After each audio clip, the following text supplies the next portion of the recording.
te baktál le. A Józsó szeretne kedveskedni Miskolcra a Komályának, a Lacinak, mivel szemben ma tölti a 32. születésnapját, és ezzel a dallal kíván neki nagyon hosszú életet és boldog születésnapot, és ami van célja az életbe, segítse meg a Jóisten, hogy minél hamarabb teljesüljön, és tudja meg ez a nehéz világ, hogy egy bujáró is járja ezt a nehéz világot, és keresi a súlyos milliókat. És akkor itt mondja a Lacissával, hogy te baktálom. Dale, sokan mondják én rám, jaj de jó képű, jaj de nagyra fénám. Dale, sokan mondják én rám, jaj de jó képű, jaj de nagyra fénám.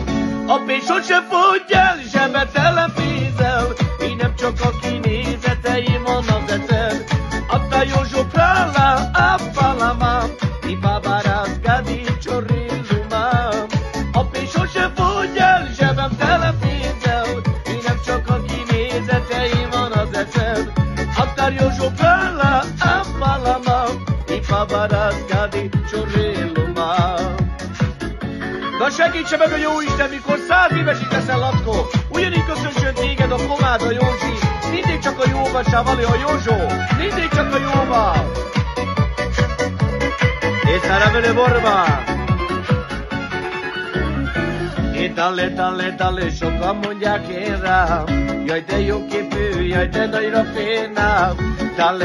Dale, sokan mondják én rám, jaj de jó képű, jaj de nagyra fénám. A pénz sose fogy el, zsebem tele pénzzel, mi nem csak a kinézeteim